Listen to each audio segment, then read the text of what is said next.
मैं एक घर में नौकरानी का काम करती थी। वहाँ पर मेरी मालकिन अकेली ही रहती थी। उनका बेटा बाहर विदेश में नौकरी करता था। इसीलिए मालकिन ने मुझे अपने ही पास एक कमरा दे रखा था ताकि मैं 24 घंटे उन्हीं के पास रह सकूं। मेरे पति पड़ोस के घर में चौकीदारी करते थे।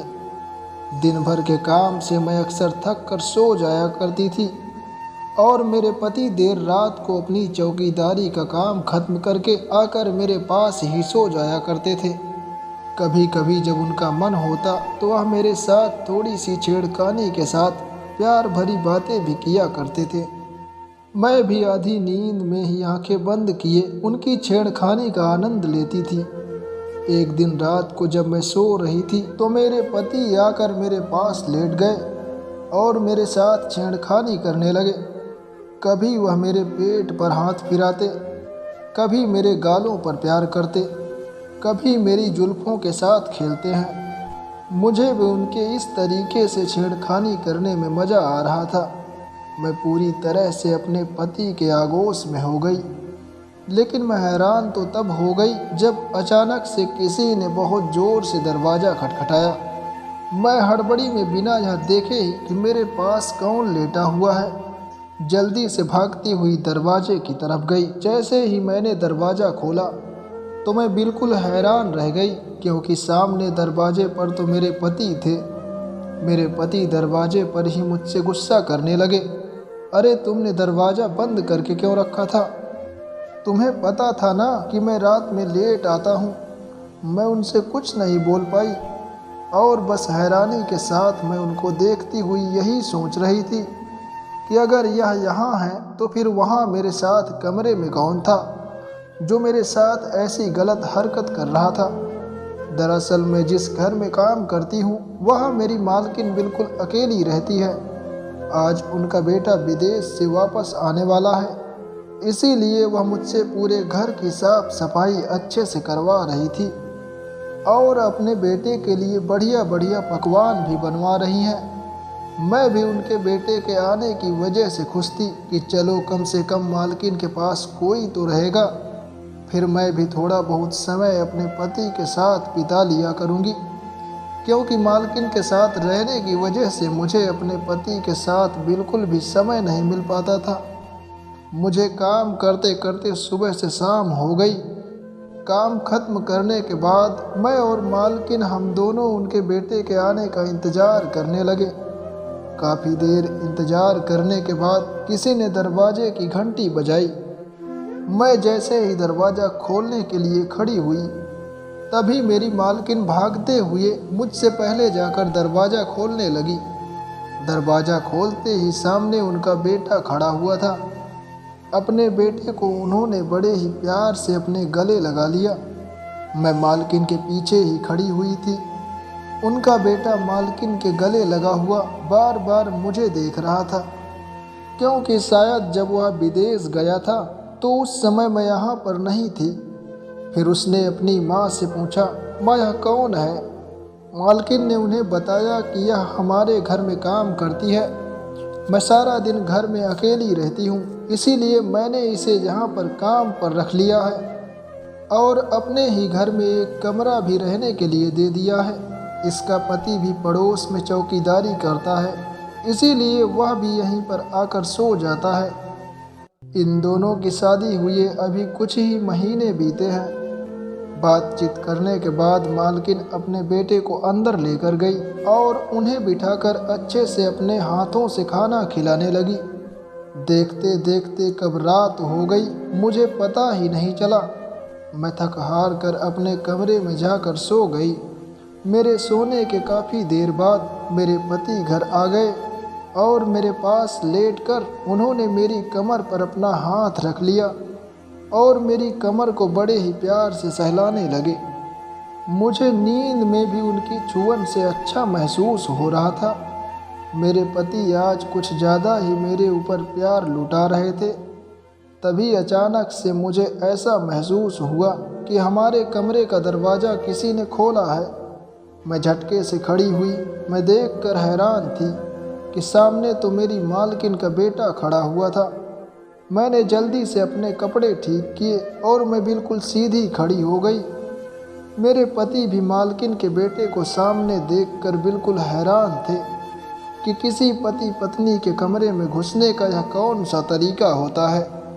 हम दोनों को सामने इस तरह से देखकर मेरी मालकिन का बेटा मुझसे कहने लगा, अरे मुझे माफ़ कीजिए, मुझे रात को नींद नहीं आ रही थी, इसीलिए मुझे थोड़ी सी कॉफ़ी पीनी थी, लेकिन कॉफ़ी कहाँ रखी हुई है मुझे पता ही नहीं, इसीलिए आपसे पूछने के लिए आ गया। मुझे नहीं पता था कि आपके पति आ चुके हैं, मुझे माफ़ कर दीजिए। फिर मैंने जाकर मालकिन के बेटे के लिए कॉफ़ी बना दी। मालकिन का बेटा अब सारा दिन घर पर ही रहता था और अपनी माँ के साथ अपना समय बिताता। मैं भी सारा दिन का काम करके अपने कमरे में जाकर सो जाती और जब रात को मेरे पति घर पर आते तो हम दोनों तोता मैना की तरह अपने प्यार में डूब जाते। ऐसा ही करते करते हमारे दिन अच्छे से निकल रहे थे, क्योंकि मेरे पति को और मुझे भी पैसों की ज़रूरत थी, इसीलिए हमें दोनों को ही काम करना ज़रूरी था। एक दिन मैं रात को थोड़ा सा जल्दी सो गई, क्योंकि आज मुझे पूरा दिन काम करके बहुत ज़्यादा थकान हो रही थी। मैं जैसे ही बिस्तर पर लेटी तो मुझे नींद आ गई। मुझे सोते हुए काफ़ी देर हो चुकी थी कि मेरे पति घर पर कब आए मुझे पता भी नहीं चला। वह मेरे पास आकर लेट गए और अपना वही रोज की तरह मेरे साथ छेड़खानी करने लगे। मुझे भी उनकी छेड़खानी से अच्छा लगता था। मैं आधी नींद में ही रहती हुई बस उनके साथ प्यार भरे लम्हे बिताती रहती थी। लेकिन आज एक अजीब बात हुई। जब मेरे पति और मैं हम दोनों एक दूसरे के साथ समय बिता रहे थे, तभी किसी ने ज़ोर ज़ोर से दरवाज़ा खटखटाया। मैंने हड़बड़ी में जाकर दरवाज़ा खोला तो मैंने देखा कि सामने से मेरे पति खड़े हुए हैं। मैं भी उन्हें देखकर हैरान थी कि मेरे पति यहाँ पर हैं तो वहाँ पर कौन था। मैं जल्दी से भागती हुई अपने कमरे की तरफ गई। मैंने देखा कि वहाँ पर तो कोई भी नहीं था। मेरे पति मुझे इस तरीके से भागते हुए देखकर पूछने लगे, क्या हो गया है, तेरा दिमाग तो खराब नहीं हो गया है ना? पहले तूने दरवाजे पर ताला लगा दिया ताकि मैं अंदर ना आ सकूं, और अब ऐसे पागलों की तरह भागती हुई जा रही है जैसे कमरे में तूने किसी भूत को देख लिया हो।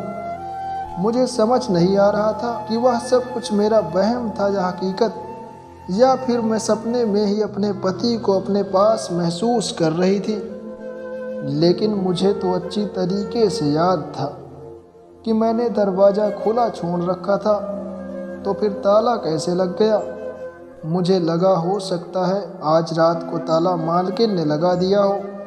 लेकिन जब मैंने सुबह उठकर उनसे पूछा तो मालकिन ने मुझे कहा, अरे मैं ताला क्यों लगाऊंगी, मुझे तो पता है कि तेरा पति रात को आता है।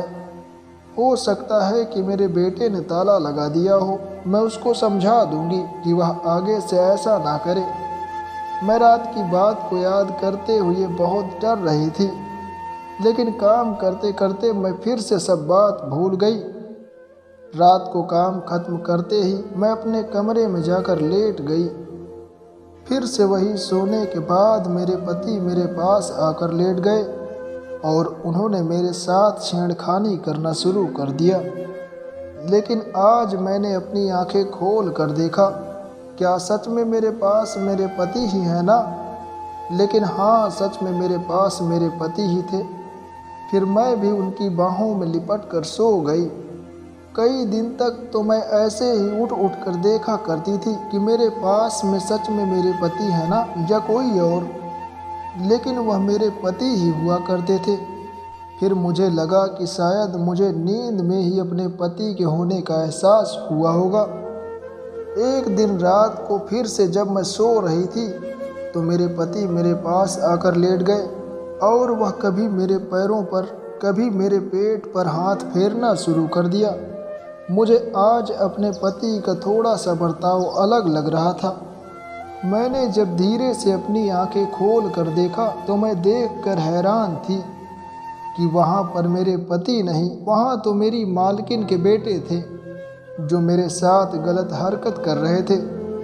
उनको देखते ही मैं चिल्लाकर खड़ी हो गई और मैंने गुस्से में आकर उनको एक जोरदार चाटा लगा दिया। मेरे चिल्लाने की आवाज़ सुनकर मेरी मालकिन मेरे कमरे तक आ गई। तभी थोड़ी देर बाद ही मेरे पति भी वहाँ आ गए और मालकिन के बेटे को मेरे पास देखकर हैरानी के साथ पूछने लगे, अरे बेटा, तुम यहाँ क्या कर रहे हो? तुम्हें तो इस समय अपने कमरे में होना चाहिए था। फिर मैंने अपनी मालकिन से कहा, मालकिन, छोटे मालिक मेरे साथ रोज़ रात को आकर बदतमीजी करते हैं। एक बार तो पहले मैं पकड़ नहीं पाई थी, लेकिन आज मैंने इनको रंगे हाथ पकड़ लिया है। मैं इस तरीके की बदतमीजी बिल्कुल भी बर्दाश्त नहीं करने वाली हूँ। फिर मेरे पति को भी बहुत तेज गुस्सा आ गया।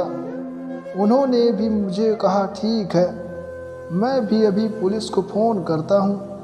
हम लोग गरीब हैं तो क्या हुआ, हमारा कोई मान सम्मान नहीं है क्या? पुलिस का नाम सुनते ही मेरी मालकिन डर गई। फिर मेरी मालकिन ने कहा, नहीं नहीं, तुम ऐसा मत करो, मैं अपने बेटे के बिना नहीं रह पाऊंगी।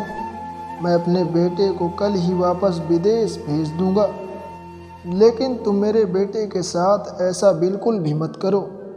फिर मैंने मालकिन की हालत देखकर और मालिक का अपने प्रति व्यवहार देखकर छोटे मालिक को पुलिस में देने से मना कर दिया। अगले ही दिन छोटे मालिक वापस विदेश चले गए और एक बार फिर से मैं और मेरे पति मालकिन के साथ खुशी खुशी रहने लगे। लेकिन इस बार मैं पहले से ज़्यादा सतर्क हो गई। तो दोस्तों, आपको मेरी कहानी कैसी लगी? कमेंट करके हमें ज़रूर बताइएगा और हमारी कहानी सुनने के लिए हमारे चैनल को सब्सक्राइब कर लीजिएगा। मैं मिलता हूँ आपसे अगली वीडियो में, तब तक के लिए धन्यवाद।